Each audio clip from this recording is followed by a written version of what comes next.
I am happy to join with you today in what will go down in history as the greatest demonstration for freedom in the history of our nation.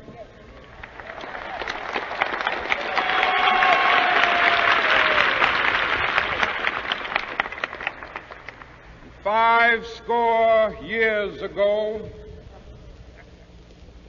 a great American in whose symbolic shadow we stand today signed the Emancipation Proclamation. This momentous decree came as a great beacon light of hope to millions of Negro slaves who had been seared in the flames of withering injustice. It came as a joyous daybreak to end the long night of their captivity. But 100 years later, the Negro still is not free. 100 years later, the life of the Negro is still sadly crippled by the manacles of segregation and the chains of discrimination. 100 years later, the Negro lives on a lonely island of poverty in the midst of a vast ocean of material prosperity. 100 years later, the Negro is still languished in the corners of American society and finds himself in exile in his own land. And so we've come here today to dramatize a shameful condition. In a sense, we've come to our nation's capital to cash a check.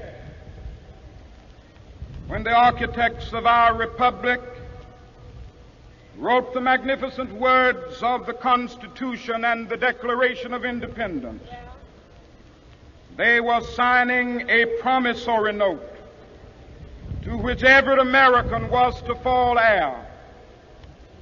This note was a promise that all men, yes, black men as well as white men, would be guaranteed the unalienable rights of life, liberty, and the pursuit of happiness. It is obvious today that America has defaulted on this promissory note insofar as her citizens of color are concerned. Instead of honoring this sacred obligation, America has given the Negro people a bad check, a check which has come back marked insufficient funds.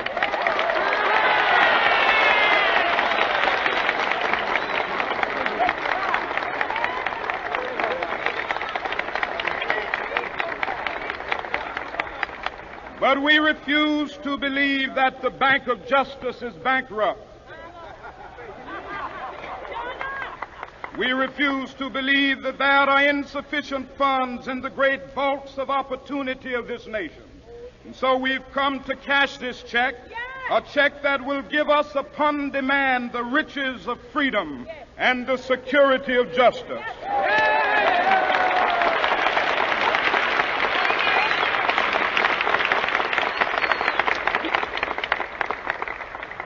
We have also come to this hallowed spot to remind America of the fierce urgency of now. This is no time to engage in the luxury of cooling off or to take the tranquilizing drug of gradualism.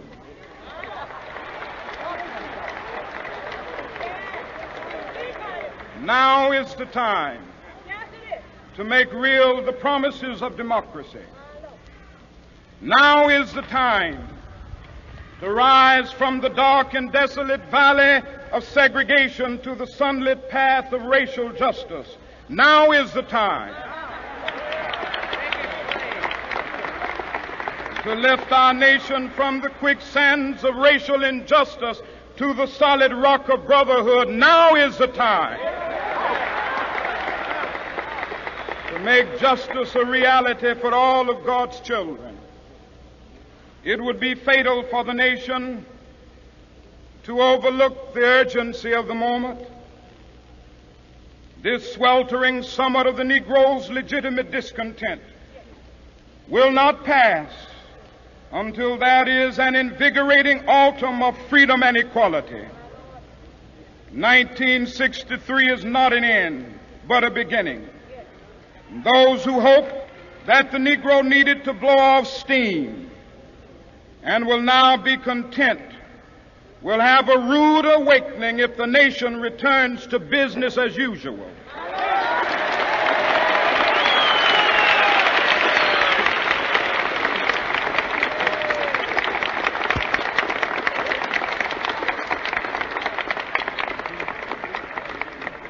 There will be neither rest nor tranquility in America until the Negro is granted his citizenship rights. The whirlwinds of revolt will continue to shake the foundations of our nation until the bright day of justice emerges. But that is something that I must say to my people who stand on the warm threshold which leads into the palace of justice.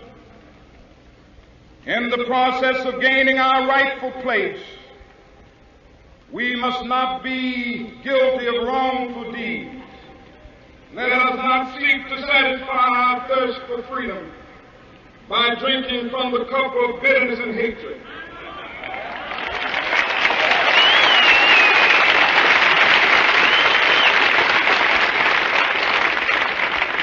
We must forever conduct our struggle on the high plane of dignity and discipline. We must not allow our creative protests to degenerate into physical violence. Again and again, we must rise to the majestic heights of meeting physical force with soul force. The marvelous new militancy which has engulfed the Negro community must not lead us to a distrust of all white people. For many of our white brothers, as evidenced by their presence here today, have come to realize that their destiny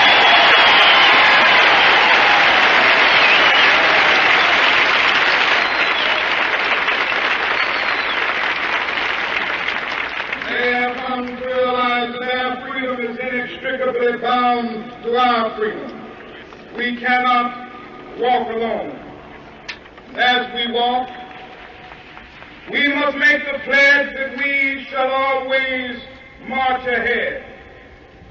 We cannot turn back. There are those who are asking the devotees of civil rights, when will you be satisfied?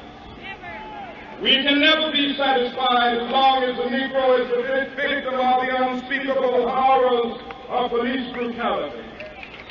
We can never be satisfied as long as our body is heavy with the fatigue of travel, cannot gain lodging in the motels of the highways and the hotels of the city.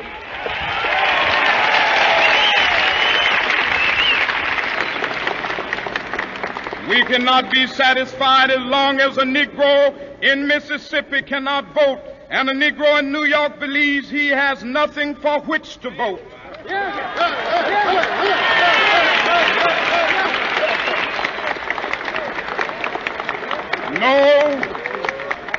No, we are not satisfied, and we will not be satisfied until justice rolls down like waters and righteousness like a mighty stream.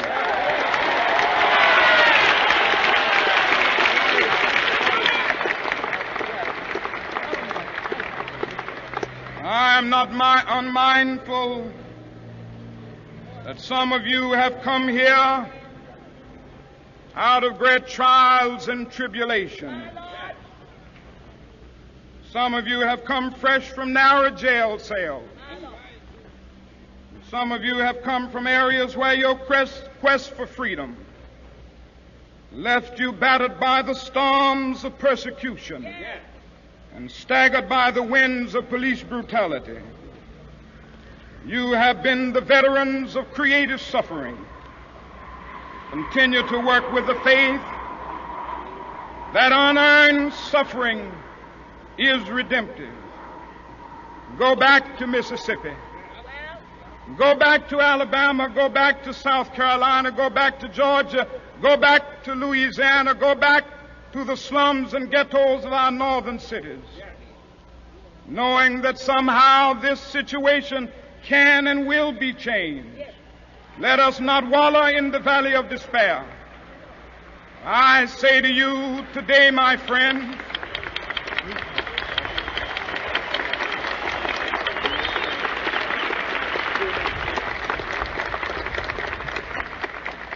so even though we face the difficulties of today and tomorrow, I still have a dream.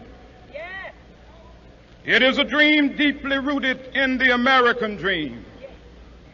I have a dream that one day this nation will rise up and live out the true meaning of its creed. We hold these truths to be self-evident, that all men are created equal.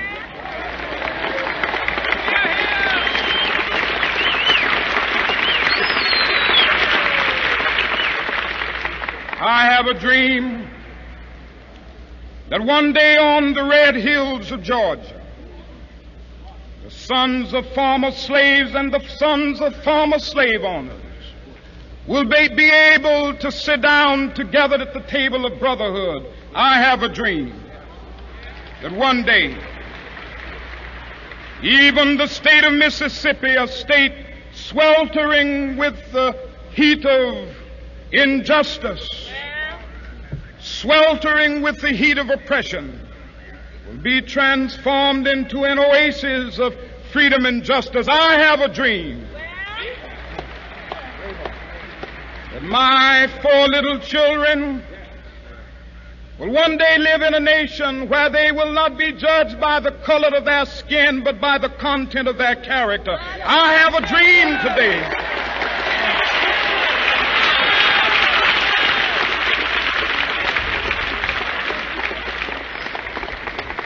I have a dream that one day down in Alabama, with its vicious racists, with its governor having his lips dripping with the words of interposition and nullification, one day right there in Alabama, little black boys and black girls will be able to join hands with little white boys and white girls as sisters and brothers. I have a dream today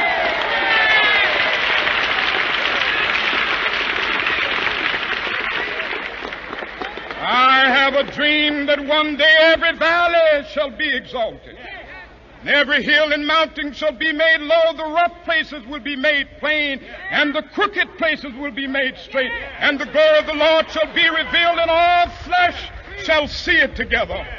This is our hope. This is a faith that I go back to the South with. With this faith, we will be able to hew out of the mountain of despair a stone of hope. With this faith, we will be able to transform the jangling discords of our nation into a beautiful symphony of brotherhood.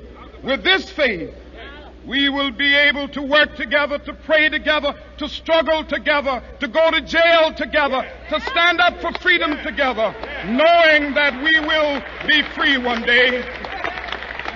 This will be the day when all of God's children will be able to sing with new meaning, "My country, tears of thee. Sweet land of liberty, of thee I sing. Land where my fathers died, land of the pilgrim's pride. From every mountainside, let freedom ring." And if America is to be a great nation, this must become true. So let freedom ring from the prodigious hilltops of New Hampshire. Let freedom ring from the mighty mountains of New York. Let freedom ring from the heightening Alleghanies of Pennsylvania. Let freedom ring from the snow-capped Rockies of Colorado. Let freedom ring from the curvaceous slopes of California. But not only that, let freedom ring from Stone Mountain of Georgia. Let freedom ring from Lookout Mountain of Tennessee. Let freedom ring from every hill and molehill of Mississippi, from every mountainside.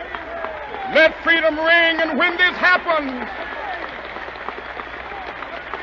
when we allow freedom ring, when we let it ring from every village and every hamlet, from every state and every city, we will be able to speed up that day when all of God's children, black men and white men, Jews and Gentiles, Protestants and Catholics, will be able to join hands and sing in the words of the old Negro spiritual, free at last, free at last. Thank God Almighty, we are free at last.